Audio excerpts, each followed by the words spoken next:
Guys, आप कैसे हैं? उम्मीद है आप सब लोग अच्छे होंगे। आज कुछ अलग है टॉपिक। टॉपिक ये है कि बहुत सारे लोग मिस्टेक कर जाते हैं और लाखों का बिल उनका एक झटके में कैंसिल हो जाता है। मिड टर्म भी पॉलिसी कैंसिल हो जाती है और ये होती है हमारी एक छोटी-सी गलती की वजह से।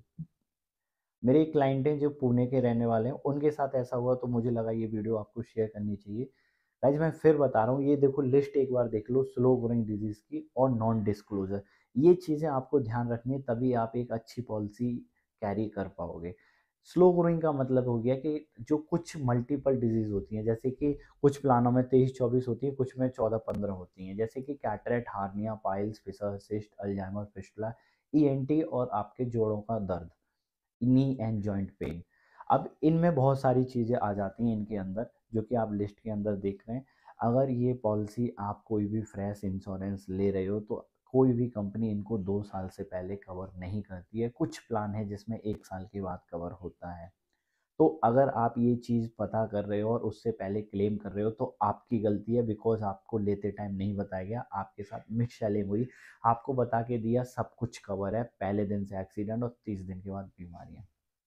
सेकंड चीज़, कुछ चीज़ें ऐसी होती हैं जो नॉन डिस्क्लोजर में क्लेम रिजेक्ट कर देती हैं, बिकॉज़ उसमें मेन प्रॉब्लम ये है कि आप परचेज़ करते टाइम अपनी पॉलिसी का प्रपोज़ल फॉर्म आप फिल करते टाइम चेक नहीं करते हो। आपका प्रपोज़ल फॉर्म आपके एजेंट ने भरा, आपके किसी थर्ड पार्टी पर्सन ने भरा, आपने प्रपोज़ल फॉर्म चेक ही नहीं किया, उसने आपकी मेडिकल हिस्ट्री में क्या डाला है, क्या नहीं डाला, आपका हाइट क्या है, वेट क्या है, बीएमआई क्या है, नहीं बताया आपने।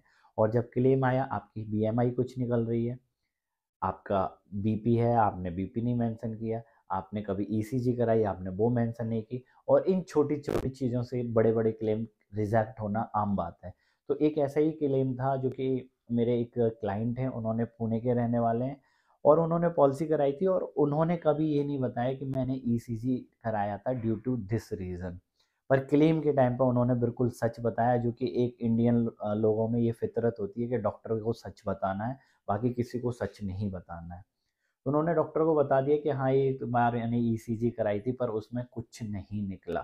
पर गलत ये हुआ कि उसी टाइम वो कंपनी का इन्वेस्टिगेशन वाला ऑफिसर आया हुआ था, उसने ये चीज़ मेंशन करके कंपनी को भेज दी। कंपनी ने पूरा 1,75,000 का बिल कैंसल करके थमा दिया और साथ के साथ पॉलिसी टर्मिनेट कर दी, बिकॉज़ नॉन डिस्क्लोज़र। तो ये गलती बहुत आम चीज़ हो गई है। आजकल सबसे ज़्यादा कंपनी क्लेम रिजेक्ट कर रही है। कंपनी कोई भी हो, कंपनी को एक मौका चाहिए, 1000 रीज़न होते हैं क्लेम रिजेक्ट करने के। आपका क्लेम किस भी रीज़न से रिजेक्ट हो जाएगा। इसलिए आपकी ज़िम्मेदारी है आप सही पॉलिसी लें, प्रपोज़ल फॉर्म को सही फिल करें। अगर छोटी से छोटी चीज़ अगर आप छुपा रहे हैं, तो आप ओनरशिप लेंगे अपने क्लेम रिजेक्शन की। कोई भी थर्ड पार्टी या कोई भी ब्रोकर में बैठा बंदा वो ओनरशिप नहीं लेगा, वो केवल पॉलिसी देगा। गलत या सच आपको पता होना चाहिए, राइट।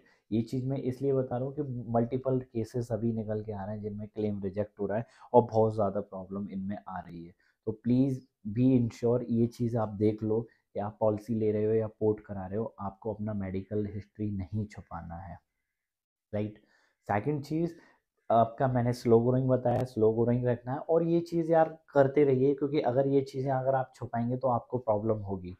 तो मेरी ये वीडियो को मुझे पता है हर ऐज के लोग देखते हैं, तो मेरा सबसे कहना ये है कि मेरी ये रिक्वेस्ट है, मैं मल्टीपल पॉलिसियाँ बनाता हूँ, टॉप इंश्योरेंस प्लान भी बताता हूँ, आप देखिए, पर परचेज़ करने से पहले इस टीएनसी से साझा मत करिए, इस टीएनसी को रिटन में लीजिए, अपनी बीमारियाँ मत छुपाइए, बिकॉज़ क्लेम रिजेक्ट होने में 1 मिनट नहीं लगता है। तो ये जी वीडियो बनाने का मेरा मेन पर्पज़ यही था। वीडियो को ज़्यादा से ज़्यादा शेयर करिए और सब्सक्राइब करिए, आप सब्सक्राइब नहीं करते हैं प्लीज़।